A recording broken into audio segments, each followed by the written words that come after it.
हाँ जी। तो यहाँ पे लिखा है ए इज इंडिपेंडेंट ऑफ बी।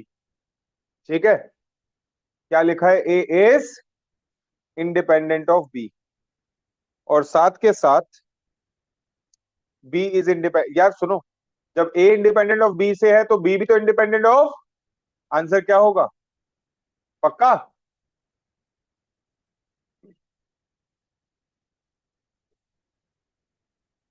सुनो, एक बार ये पढ़ो, इसके अंदर का कंटेंट, और तुम्हें समझ में भी आएगा। क्यों? क्योंकि ऑलरेडी मैं तुम्हें समझा चुका हूं। नीचे वाला फॉर्मूला मैं बता दूंगा। ये उसमें लगा के ना वो डब्बे में ही डाल दियो, सब कुछ रेडी रहे है।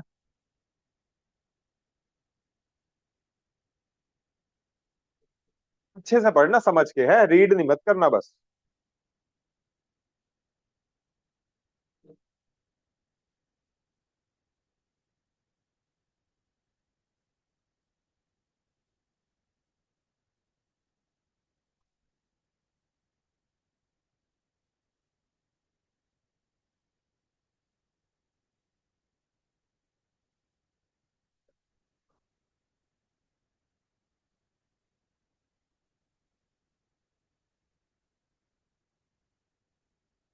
हम्म। हम्म।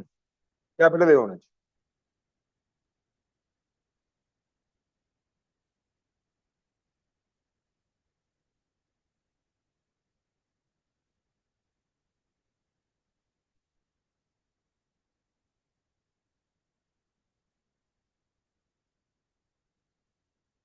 तो ये बता रहा है, इसने बताया इंडिपेंडेंट होगा तो बी बाई ए किसके बराबर होगा? बी के। और ए बाई बी किसके बराबर होगा? ए के।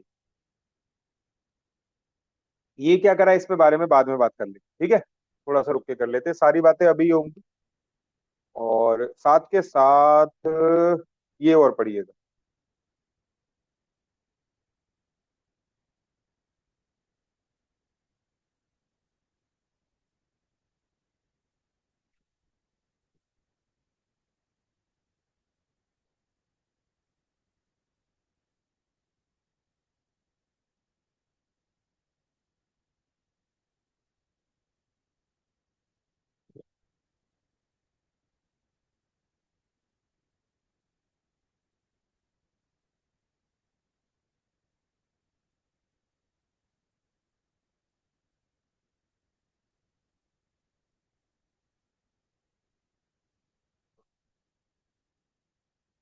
हाँ जी, समझ गए सभी?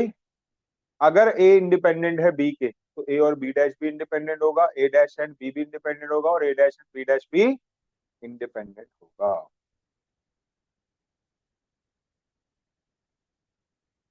चलो, क्वेश्चन नंबर 5 तो मैंने करवा दिया, 6 का आंसर क्या लगाऊं?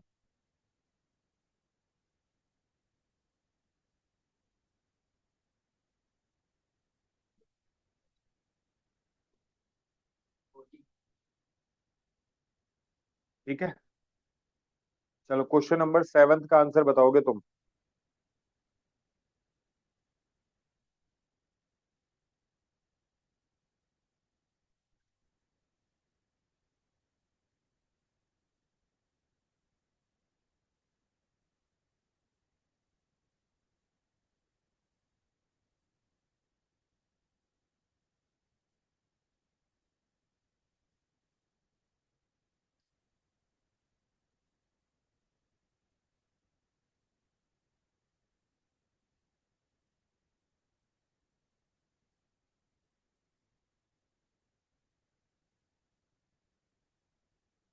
हम्म?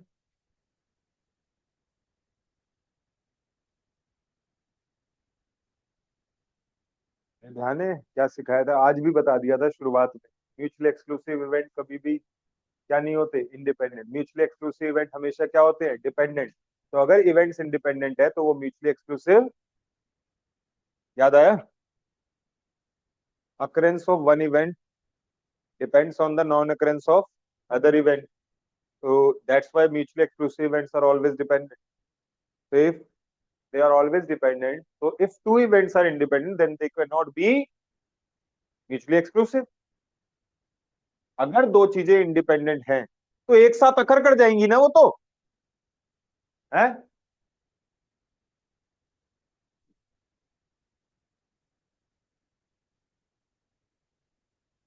एक बच्चे का पास होना दूसरे का फेल होना इंडिपेंडेंट है? क्या दोनों चीजें एक साथ हो सकती हैं? एक बच्चे का पास होना दूसरे का फेल होना हो सकता है ना? तो इसका मतलब वो तो दोनों एक साथ अकर कर गई, तो फिर म्यूचुअली एक्सक्लूसिव कैसे हुई? म्यूचुअली एक्सक्लूसिव तो वो होती है जो एक साथ अकर नहीं करती। जो उम्मीद है क्लियर हो गई अब। ठीक है। हाँ, क्वेश्चन नंबर 8 का आंसर बताओ। ऑनलाइन वाले बच्चे रिप्लाई करें। आप लोगों को भी समझ में आई बात या नहीं? अगर दो इवेंट म्यूचुअली एक्सक्लूसिव है they can not be. Online वाले रिप्लाई करें। क्या आपको ये बात समझ में आई या आपको ये बात समझ में नहीं आई यार? काफी अच्छा कंटेंट था ये। एटलीस्ट तुमसे रिस्पॉन्स तो मिले।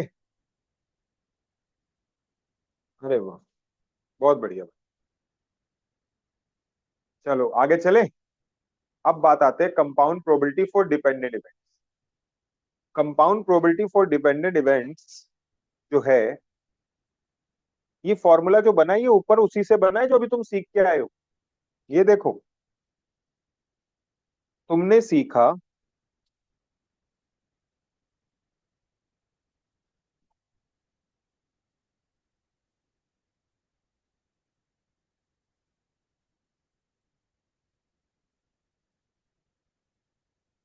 ठीक है भाई, थैंक यू।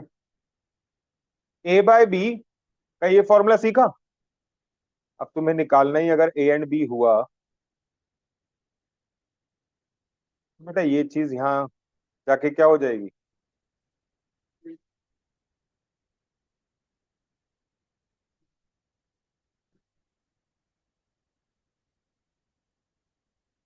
बोलो।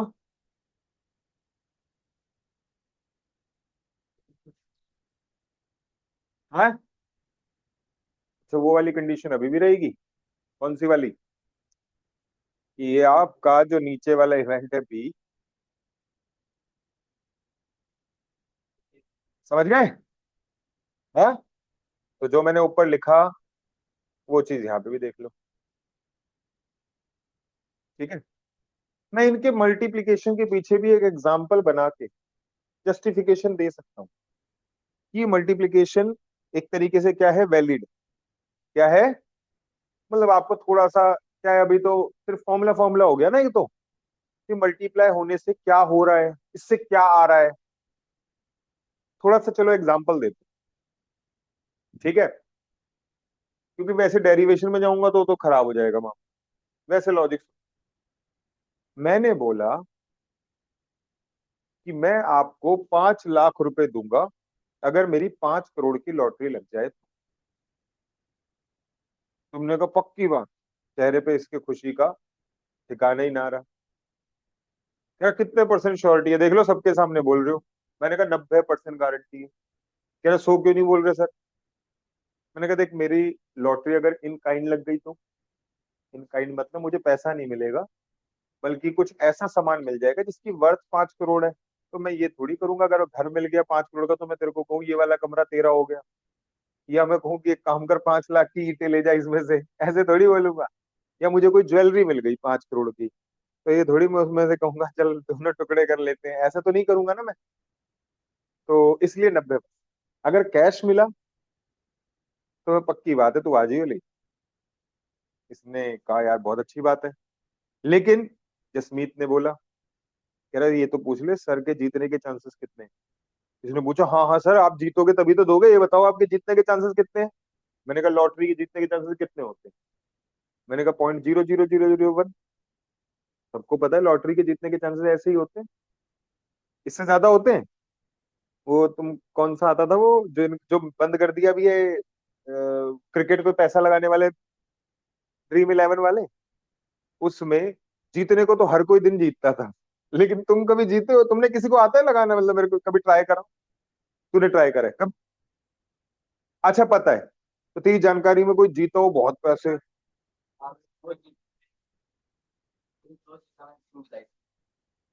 कुछ नहीं। क्या कह रहा है, तेरे को कुछ नहीं दिया? बस कर पगले, रुलाएगा क्या? रोते नहीं बेटा, रोते नहीं। आज सुबह ठीक है, कह रहा है दोस्त 1 लाख रुपए जीत गया लेकिन मुझे कुछ नहीं दिया है। कौन?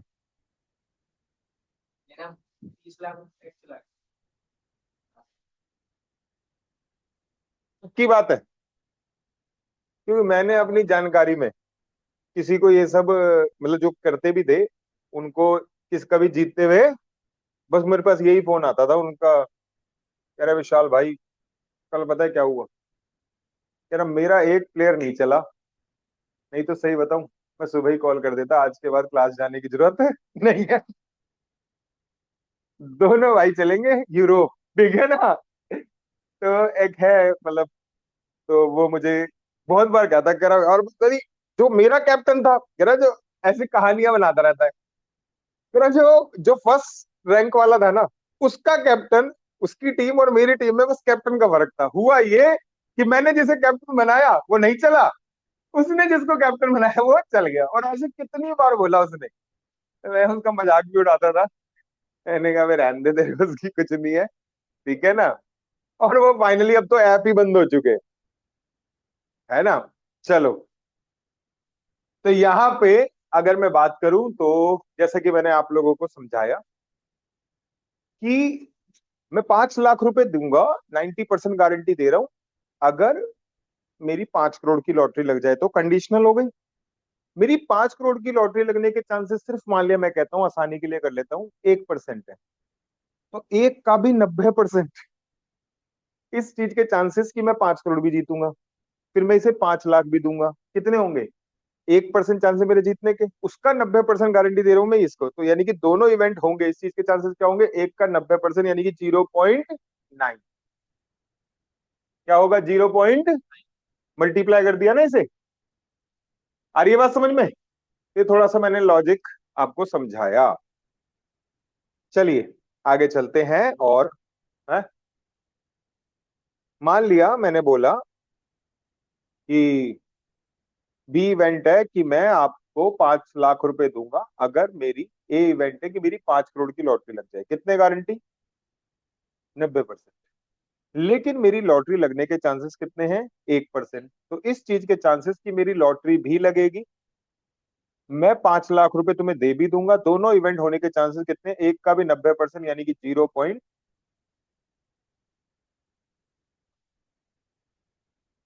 यार ऐसे समझ लेना कि यार मेरा ये काम हो गया ना अगर, तो मैं तेरा भी ये, तेरे को भी फेवर कर दूंगा। मान ले मेरे को कहीं नौकरी की तलाश है, तुझे भी नौकरी की तलाश है, मैंने एक जुगाड़ बैठा रखा है। तो मैंने कहा अगर मेरी, अगर नौकरी लग गई, पहले मेरा होने दे, मेरी लग गई तो मैं तेरी भी लगवा दूं, ठीक है ना? तो इसका मतलब क्या है? मेरी लगने के चांसेस ही कम है, एक बार मेरी लग गई तो मुझे रास्ता पता चल जाएगा कैसे कैसे क्या क्या होना है, फिर मैं तेरी भी लगवा दूं। तो ये वही वाली बात, समझ गया? चले आगे। ये तो फॉर्मूला ही है। Theorem of compound probability states that for any two event, यहाँ पे थोड़ी सी गलती हो गई, कंपाउंड प्रोबेबिलिटी पूछी है, ए और बी कंपाउंड नहीं है। किसको बोलते हैं? इंटरसेक्शन को। और यहाँ पे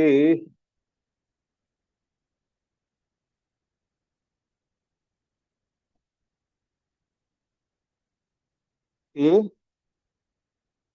यहाँ भी ए।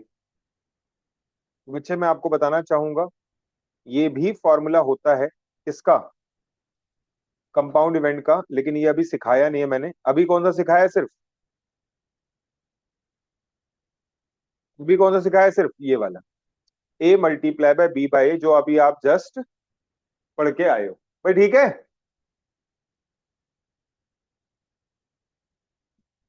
अच्छा, अब compound probability for independent event सुनो।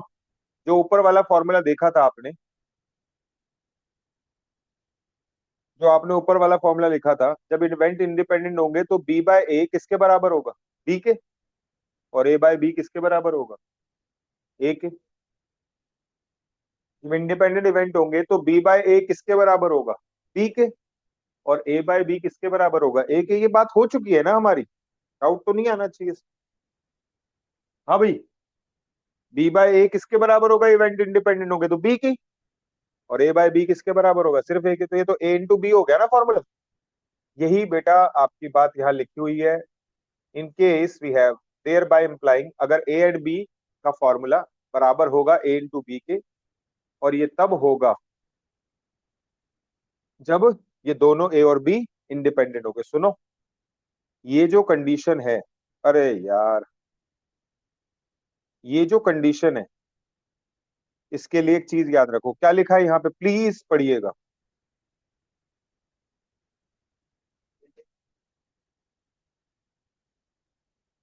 अगर ए एंड बी बराबर होगा ए इंटू बी के, तो ये नेसेसरी और सफिशिएंट कंडीशन है ये बताने के लिए कि ए और बी आपस में क्या है, इंडिपेंडेंट। लेकिन अगर सर तीन इवेंट की बात हो तो तीन इवेंट्स अगर इंडिपेंडेंट होंगे तो उसके लिए कंडीशन एक नहीं बल्कि कितनी बनेंगी, चार।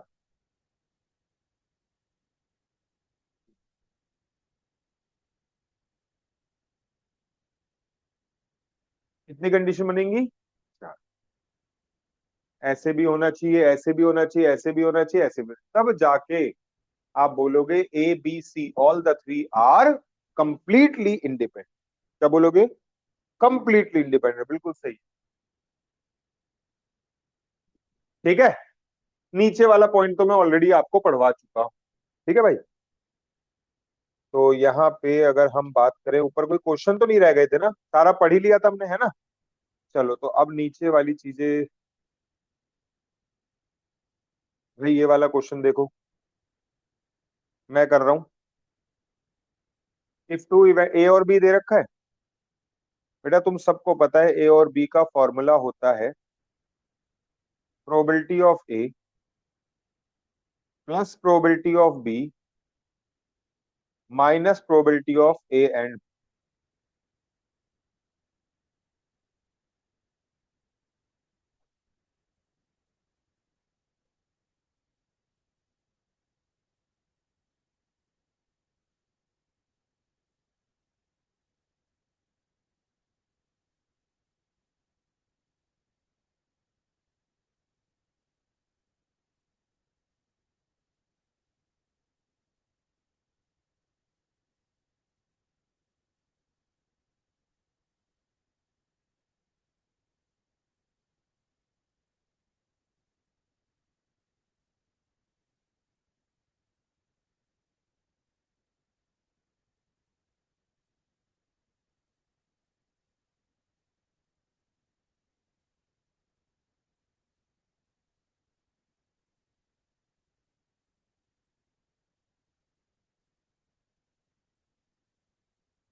बेटा जो लिखा है उसमें कुछ कंफ्यूजन है क्या, ये समझ रहे हो क्या करा है मैंने यहाँ पे?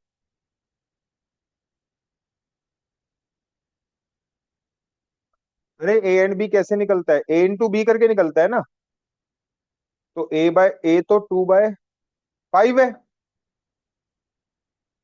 मैंने पहले ए लिख रखा था ना। अभी ठीक है ना ये, अब सॉल्व कर लो यार।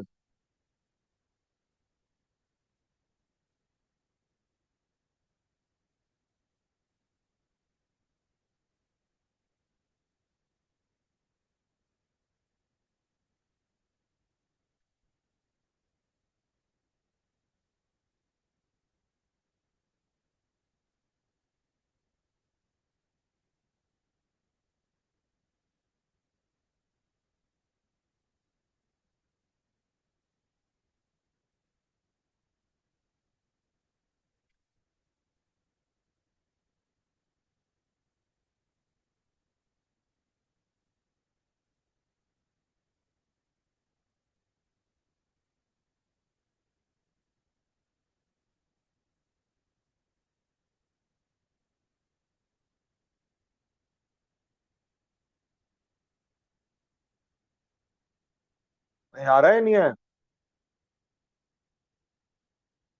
कहाँ पे दिक्कत है। हाँ देख देख देख।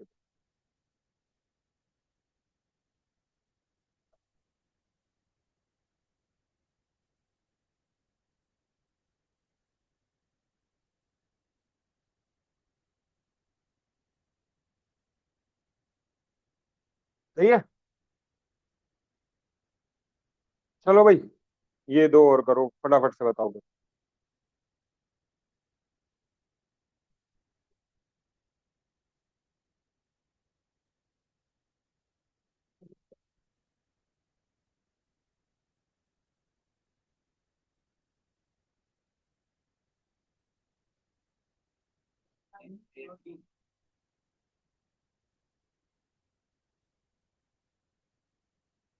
क्वेश्चन नंबर 2 का आंसर, क्वेश्चन नंबर 3 का आंसर। पक्का।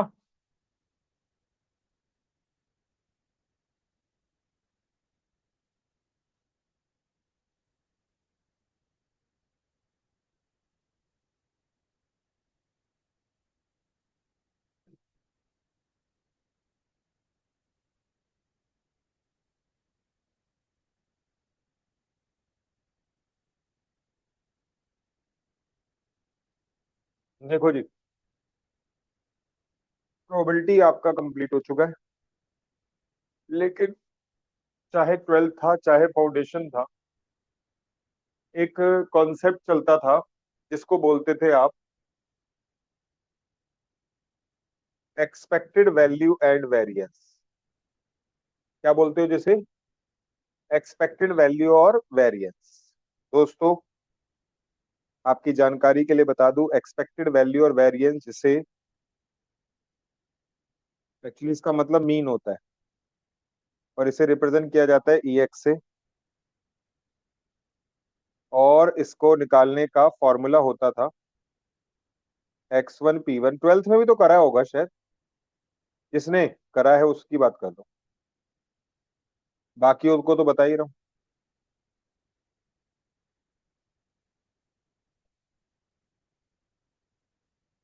क्या बोला मैंने? X1P1, X2P2, X3P3, X4P4, और आखिरी में कहाँ तक? XNP ग्रेडेड बस से। पक्का।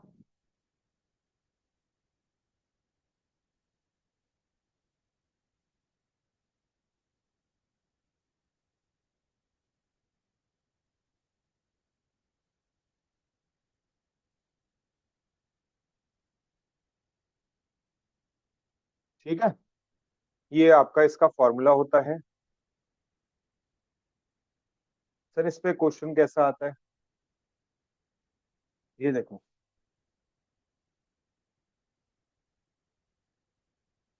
रैंडम वेरिएबल 0 1 2, और इन रैंडम वेरिएबल की रिस्पेक्टिव प्रोबेबिलिटी 0.3, 0.5, 0.2।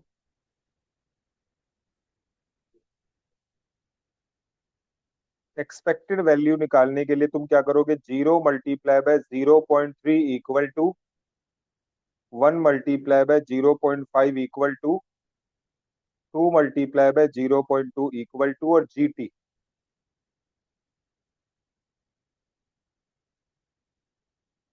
बोलो आंसर।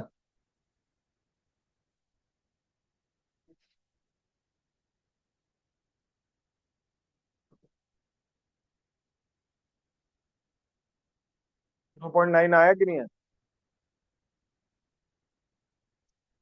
ठीक है। तो बेटा, आपने जब तुमने 0.3 लिखा तो तुम ऑलरेडी ही टोटल से डिवाइड कर चुके हो। ठीक है भाई, तू ये सुन ले। अरे यार ये देख, मैं बोल रहा हूँ ये एक्सपेक्टेड वैल्यू एक्स बार होता है। एक्स बार का formula sigma F x upon में एन होता है। सिग्मा एफ एक्स कैसे निकला होता है? X1 F1, X2 F2।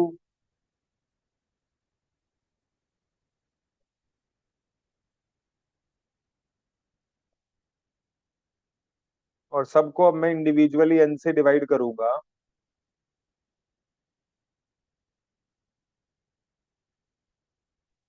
तो ये क्या निकल के आ रहा है एक तरीके से, ये क्या है, favourable frequency out of total frequency, यही तो प्रोबेबिलिटी होती है। तो जो तू कह रहा है 3 से डिवाइड, मैं कह रहा हूँ मैं पहले ही कर चुका हूँ। अब समझ पाया मैंने क्या कहा, तूने जो पूछा है, सबको आया। इसने क्या बोला था कि सर इसमें टोटल बाय 3 नहीं करेंगे। मैंने कहा 3 क्यों, कह रहा सर आप बोल रहे हो एक्सपेक्टेड वैल्यू मीन है, तो टोटल करके किससे डिवाइड करते हैं, नंबर से। तो मैंने इसे बताया कि जब तूने P1 से डिवाइड किया तो तू तो ऑलरेडी किससे डिवाइड कर चुका है, टोटल फ्रीक्वेंसी से डिवाइड पहले ही कर चुका है बेटा। अभी ठीक है, चलो अगला क्वेश्चन देखो। एक पैकेट है, 10 इलेक्ट्रिक कंपोनेंट है उसके अंदर, और उसमें डिफेक्टिव कितने हैं।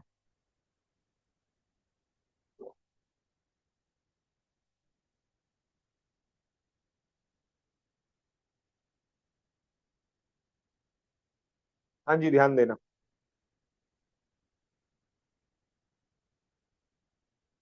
उसमें डिफेक्टिव कितने हैं बेटा, 10 में से 3 डिफेक्टिव है ना।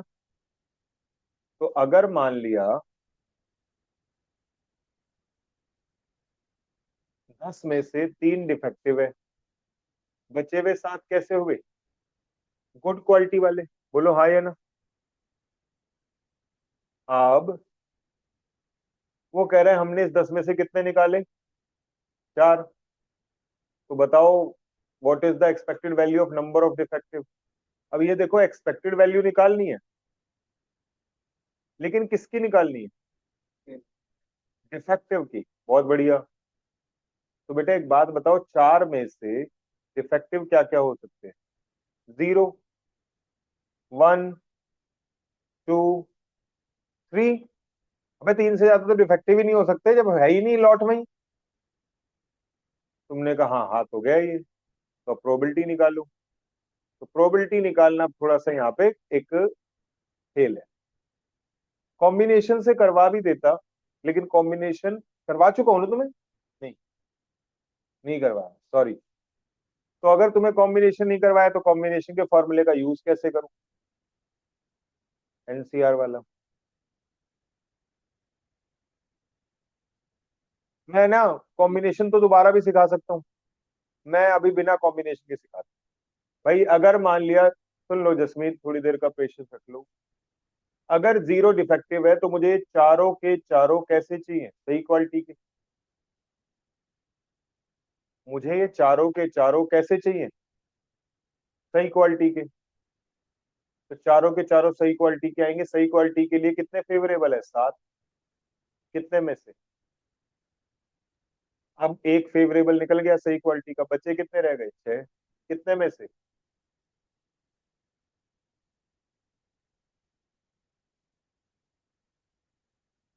कितने में से।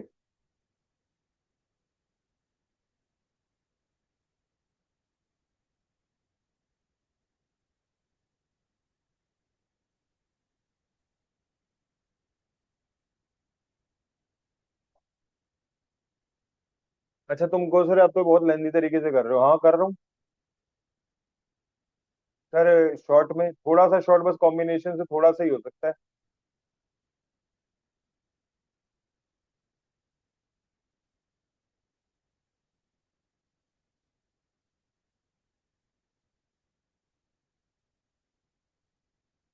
क्या बचा प्रोबेबिलिटी के नाम पे, ऊपर तो कुछ भी नहीं है, 1, नीचे 1/,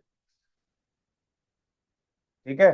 और देखो इससे क्या होगा, लेंदी तो है अभी, समझ में पूरा आ जाएगा। और बात ये नहीं हो रही इस समय की पेपर में कैसे करूंगा, पेपर की बात मत करो, अभी पहले सीख लो। जब एक बार सीख जाओगे तो फिर तो मैं इसका शॉर्ट भी बताऊं। पहले पता चला शॉर्ट बताने के चक्कर में यही नहीं पता चला कि करते कैसे है, क्या बोल रहा है, क्या करना होता है। एक डिफेक्टिव के चांसेस, बेटा एक बात बताओ, डिफेक्टिव कितने थे फेवरेबल, 3। कितने में से, अब एक डिफेक्टिव चाहिए था ना, बाकी के 3 तो कैसे आने चाहिए, सही। तो 7 कितने में से, छह कितने में से, पांच कितने में से,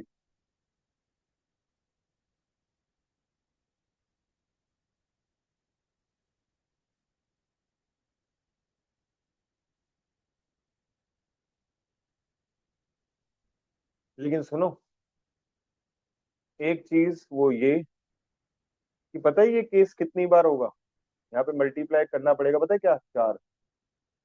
सर ऐसा क्यों, ऐसा क्यों, क्योंकि बेटा इसके चार केस बनेंगे।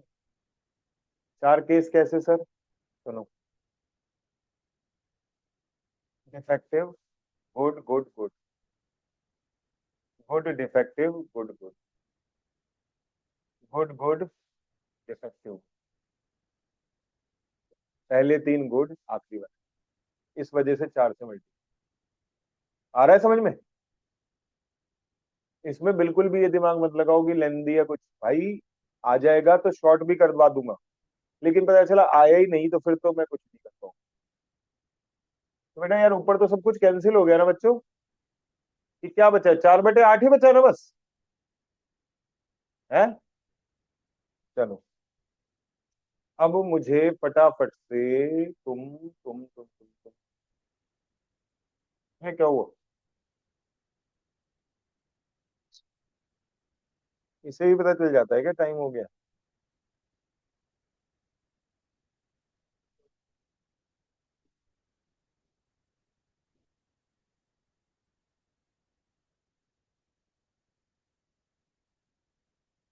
ऐसे ही आपको दो डिफेक्टिव और ऐसे ही आपको तीन डिफेक्टिव के केस निकालने हैं, और फिर उसे इन एक्स वैल्यू से मल्टीप्लाई करके जीटी वाला कॉन्सेप्ट भी लगाना।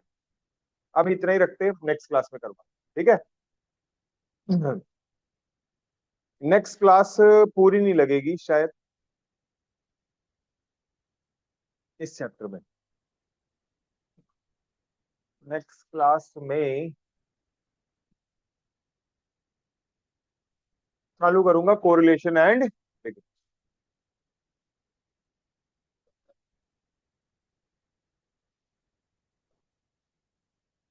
नैना जानवी मोहित आप लोगों को क्लियर था। यार वो क्या हुआ, तुमने टेस्ट रखवाया नहीं मैडम से, वो सर कह रहे थे दुष्यंत सर,